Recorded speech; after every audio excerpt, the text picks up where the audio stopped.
प्रेक्षकांनो, छोट्या बयोची मोठी स्वप्न या मालिकेचा आजचा म्हणजे 3 ऑगस्टचा रिव्ह्यू तुम्ही ऐकत आहात। तर प्रेक्षकांनो, कालचा भाग आपला झाला नाही टाकून, तर काल झालंय असं की इराने ठरवलंय बयोला आणखीन त्रास द्यायचा, कारण गौतमीने तिला पुन्हा एकदा बंडल मारलंय। गौतमीने इराला खूपच लावून सांगितले की बयोने हे सगळं मुद्दाम केलंय, ती शुभंकरचा जीव घ्यायचा प्रयत्न करते वगैरे वगैरे। आता या इराने ठरवलंय की बयोला शुभंकरांपासून दूर ठेवायचं। तर आता ती काय काय करते बघा। शुभंकर डिस्चार्ज घेत आहे, तर ती त्यांचं बॅग भरणार असते, पण इरा मुद्दाम तिला तिथून हुलकावून देते। बयो घरी आल्या आल्या शुभंकरांसाठी सूप करते छान शेवग्याच्या शेंगाचं, पण इरा तिथे पण तिला त्रास द्यायला हजर झाली आहे। इरा बयोला म्हणत असते कुठे चालली आहेस ते सगळं घेऊन। सुमन म्हणते अगं ती दादासाठी सूप घेऊन चालली आहे शेवग्याच्या शेंगाचं, पौष्टिक असतं ते आणि तब्येतीसाठी चांगलं असतं इरा। आता लगेच इरा म्हणते काही नाही, हिला फक्त बाबांच्या समोर माझ्या बाबाच्या समोर मोठेपणा मिरवायचा असतं म्हणून ही सगळं असं करते।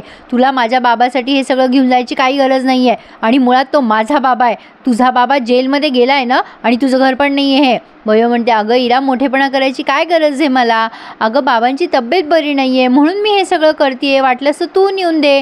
इरा म्हणते नाही, आणि आता तिच्या हातातलं ते सूप सांडून टाकते इरा। बयोला खूप राग येतो। आता बयो म्हणते इरा अगं माझा राग अन्नावर कशाला काढतेस तू, अन्न हे पूर्ण ब्रह्म असतं। इरा तिला संतापून म्हणते मला जास्ती शहाणपणा शिकवायचा नाही आहे, मला सगळं कळतं, तू माझ्या बाबांच्या पुढे पुढे करायचं नाहीस, माझा बाबा आहे ना, माझ्या बाबाची काळजी घ्यायला मी सक्षम आहे। आता गौतमी येते आणि म्हणते काय झालं, हे सगळं कोणी सांडले, हे काय झालं इरा। आता इरा म्हणते हिला विचार। आता लगेच गौतम म्हणते वाटलंच मला, हिनेच काहीतरी केलं असणार आहे म्हणून इरा एवढी चिडली आहे, काय केलंय बयो ते सांग। बयोला राग येतो। आता बयो एक शब्द पण बोलत नाही। गौतमी आता लगेच म्हणते बघतेस काय माझ्याकडे डोळे वटारून, चल साफ करते सगळं। आता बयो ते सगळं साफ करत असते तेव्हा इरा तिच्याकडे असं क्रूर नजरेने बघते आणि मनात म्हणते, म्हणजे मोठ्यानेच म्हणते, तो माझा बाबा आहे, त्याची कशी काळजी घ्यायची ना ते मला कळतं। आता ही जाती रेडीमेड सूप घेऊन शुभंकरांना द्यायला। शुभंकरांना म्हणते बाबा बघ मी तुझ्यासाठी काय केलं आहे, तुझ्यासाठी मी स्वतःच्या हाताने केलं आहे हे। शुभंकर म्हणतात अरे वा काय केलं आहेस बघू बरं। आता ही इरा म्हणते अरे असं नाही बाबा, डोळे लाव ना तू। आता तेवढ्या तिथे आरव येतो आणि म्हणतो अरे बाबा कसला घमघमाट सुटलाय बाहेर। शुभंकर म्हणतात अरे इराने स्वतःच्या हाताने सूप बनवलंय। आता हा आरव तिचं पितळ उघडं करतो बरं का। आरव म्हणतो अगं इरा ते मला आवडतं ते रेडीमेड सूपच आहे ना हे।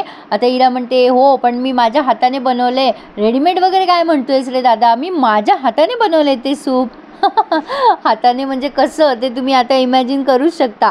आता ते शुभंकर घेतात सूप प्यायला, ते 2च घोट पितात आणि म्हणतात बस इरा मला ना हे बेटा धकणार नाही हे सूप, बस झालं माझी म्हणजे तू हे ठेवून दे, खूप छान झालंय हे, पण अगं बेटा मला खरंच नाही धकणार हे। आता इरा म्हणते अरे असं काय करतो बाबा, 2 चमचे पण नाही प्यायलास तू। आता तेवढ्या तिथे बयो येते आणि म्हणते हे घ्या बाबा, तुमच्या गोळ्या माझ्या बॅगमध्ये राहिल्या होत्या। शुभंकर म्हणतात ए बयो अगं ते तुझ्या हातचं शेवग्याच्या शेंगाचं सूप कर ना, चवदार असतं ग आणि तब्येतीला पण चांगलं असतं ते।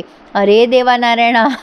आता या इराला राग आला ना, ती इरा लगेच तिथून निघून जाते, म्हणजे नेमकं हिने तेच सूप केलेलं असतं आणि तेच त्यांना प्यायचं असतं। आज ना आता प्रेक्षकांनो बऱ्याच दिवसानंतर त्यांनी या मुलांचा लेक्चर दाखवला आहे। तर एक सर शिकवत असतात लेक्चरमध्ये आणि एक प्रश्न विचारतात। आता सगळे मन लावून ऐकतात, पण त्याचं उत्तर मात्र बयोलाच देता येतं आणि बयो अतिशय व्यवस्थित उत्तर देते। आता तिने हे उत्तर दिले त्यामुळे इरा खूप भडकलेली असते, समथिंग अल्कोहोलिकचा काहीतरी प्रश्न असतो। आता इरा त्यावर म्हणते हिला ते सगळं बरोबर माहीत असणार, कारण हिचा बापच दारू पितो ना। बयो आता चिडते, ते सर निघून गेलेले असतात बरं का। आता बयो तिला म्हणते काय ग इरा, तुला दुसरा काही विषय नसतो का, प्रत्येक वेळेला का तेच तेच बोलते। आता इराला येतो राग। इरा लगेच म्हणते का तेच तेच का नको बोलू मी। इरा नेहमीप्रमाणे टोमणे टामणे मारत असते बयोला। आता तिला बयो म्हणते तू तुझ्या अभ्यासात लक्ष घाल, मला कशाला बोलतेस। पण आता इरा तिचा अपमान करते सगळ्या क्लास समोर। इकडे प्रेक्षकांनो सुनील सर गेले आणि पोटे सर आले बरं का, म्हणजे सुनील बवले गेला आणि पोटे सर आलेत आता बयोला त्रास द्यायला।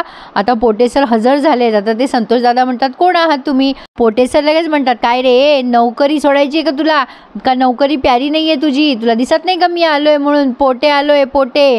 आता तेवढ्यात विशाल सर येतात आणि म्हणतात सर तुम्ही। आता हे पोटे सर म्हणतात अहो मीच असणार ना विशाल सर, एवढे काय चकित होत आहे, अहो पुन्हा जॉईन करायला आलोय मी। विशाल विचार करत असतो यांना मॅनेजमेंटने पुन्हा जॉईन करायला सांगितलं तरी कसं, यांना तर पोलिसनी नेलं होतं ना जेलमध्ये, असं मनात विचार करत असतो। आता सुनील म्हणतो सर आता मी इथे येणार, पुन्हा जॉईन होणार माझ्या सगळ्या आधीच्या जागेवर। आणि आता त्यांच्या खुर्चीला असं ते म्हणजे प्रेम करतायत खुर्चीवर आणि नमस्कार करतायत खुर्चीला। सॉरी प्रेक्षकांनो, माझ्या तोंडातनं कदाचित पोटे सरांना सुनील निघून गेलं. त्यांची आणि यांची पर्सनॅलिटी जवळपास सारखीच आहे ना, म्हणून. आता हा विशाल म्हणतो, सर तुम्ही असं जॉईन करू शकत नाही, तुमच्याकडे जॉईनिंग लेटर नाही आहे, तर तुम्ही असं जॉईन नाही करू शकत. आता हे पोटे सर म्हणतात, मी इथे नसताना तुम्ही काय काय केलं ना वाऱ्या, ते सगळं कळलं आहे मला.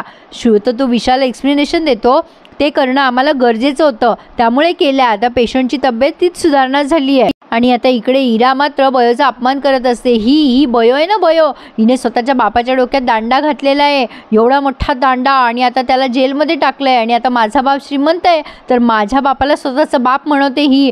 हिला फक्त श्रीमंत बाप लागतो, हिला बाप चोरायची सवय आहे, लोकांचे बाप चोरते ही. अरे यार, कुठल्या कुठे बोलते ही बाई, थांबवा हिला कोणीतरी. ती बयो आता रडायला लागते बिचारी नेहमीप्रमाणे. आणि आरो म्हणतो, इरा तुझ्या बोलण्याला काही ताळतंत्र आहे का, गप्प बस ना, काय बडबडतीयस. पण इरा मात्र तिच्या तोंडाचा पट्टा चालूच ठेवते. शेवटी शुभंकर तिथे येतात आणि सगळेच विद्यार्थी आता उभे राहतात शुभंकरांच्या धाकाने. इकडे हे पोटे सर म्हणत असतात, मला माहिती आहे तुम्ही काय काय थेरं केली आहे तिथे. विशाल म्हणतो, काय थेरं, आम्हाला वारी करणं गरजेचं होतं, कारण एका पेशंटचा जीव वाचला त्याच्यामुळे. आता हे पोटे सर म्हणतात, अच्छा मला सगळं कळतं आहे, तुम्ही मॅनेजमेंटसोबत काय काय करताय. आता विशाल म्हणतो, मॅनेजमेंटचा विषय तुम्ही काढू नका सर, शुभंकर सर जेव्हापासून जॉईन झालेत ना तेव्हापासून या दवाखान्याचा. विशाल म्हणतो, जेव्हापासून शुभंकर सर जॉईन झाले तेव्हापासून या दवाखान्याचा 14% प्रॉफिट वाढलाय. तुम्ही हवं तर सगळे आलेख चेक करू शकता, पण तुम्ही या खुर्चीवर बसू शकत नाही. जोपर्यंत तुमचं जॉईनिंग लेटर येत नाही, तुम्ही मला दाखवत नाही, तोपर्यंत तुम्ही इथे बसायचं नाही. आणि विशालने त्या पोटे सरांना तिथून काढून टाकलंय. आता दुष्यंत सर पण काही दिवसात येतीलच असं वाटतंय प्रेक्षकांनो. असो, पोटे सर आता निघून गेलेत तिथून आणि विशाल त्याच्या खुर्चीवर बसलाय. तर आता आपण बघतोय की हे शुभंकर सर मुद्दाम यांच्या समोर आलेत आणि आता ते मुलांना, म्हणजे त्यांनी असं दाखवलंय की इरा काय बोलली आहे हे त्यांना कळलंच नाही. आता ते मुलांना म्हणतात, मुलांनो आता तुम्हाला लवकरच एका ग्रामीण भागाला भेट द्यायची आहे. म्हणजे मागच्या वेळेला जसं यांनी तिथे म्हणजे केलं होतं ना कॅम्प वगैरे, तसं कॅम्प यांना पुढच्या महिन्यात करायचा आहे. तुम्ही कोणीतरी स्वतःच्या मधनं टीम लीडर सिलेक्ट करा आणि मग त्याप्रमाणे आपण पुढचे प्लॅनिंग्स करू. इरा मनात विचार करते, बाबाने ऐकलं तर नसेल ना माझं बोलणं, नाहीतर तो माझी शाळा घेईल. आता प्रेक्षकांनो इथेच त्यांनी हा भाग आज पूर्ण केला आहे आणि आता शुभंकर मात्र तिथून निघून जातात. पण पुढचा भाग मात्र बघण्यासारखा आहे, कारण झालंय असं की शुभंकरांनी इराला एवढं झापलंय, आता खूप ओरडलेत ते. हे बघ इरा, तू शिक्षणाचा तुझा वेळ सोडून नेहमी बयोला पाण्यात बघत असते, तिला वाटेल ते बोलते. मला तर असं वाटायला लागले की तुला मुळातच डॉक्टर होण्याची इच्छाच नाही आहे. तुला डॉक्टर नसेल व्हायचं तर तुझी सीट दुसऱ्या कोणाला देऊन टाक, उगाचच एक सीट वाया घालवू नकोस. जेव्हा बघाव तेव्हा बयोला पाण्यात बघतेस. आता तेव्हा लगेच बयो येते तिथे तिचा कैवारी म्हणजे बाजू घ्यायला. आता ते शुभंकर म्हणतात, बयो तिची बाजू घेऊ नको नेहमी. तू जर स्वतःला तिची बहीण मानवत असशील ना तर आधी इराला पाठीशी घालणं सोडून दे. खरं आहे प्रेक्षकांनो, या बयोमुळेच ती बिघडलेली आहे. ती लहानपणी इतका त्रास द्यायची ना हिने नेहमी तो लपवून ठेवला. तिने जर तो सांगितला असता ना सगळ्यांना तर कदाचित आज इरा वेगळी असती. म्हणजे मूळचा तिचा स्वभाव काही बदलला नसता, पण माझं म्हणणं आहे की तिने कमीत कमी त्रास दिला असता ना बाकीच्यांना. तशी ती सगळ्यांचीच थोडी उद्धटसारखी वागते ना.